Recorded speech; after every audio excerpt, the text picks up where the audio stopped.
अब रातभरि नै कत्ला फालेर बस्ने के हो बाबु हजुर कत्ला फालेर बस्ने हो ए मेरो बा काँडा नि कत्रा हुने बाबु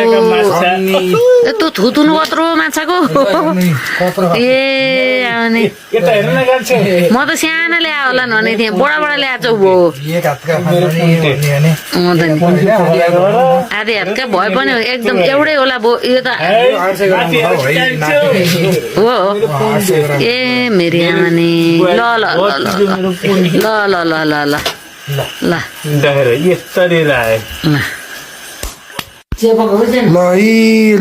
माछा साफ पनि भयो टक्क फ्रिजमा हालिदिएँ ल हालिदिएँ मैले फ्रिजमा हालिदिएँ एउटा मलाई अब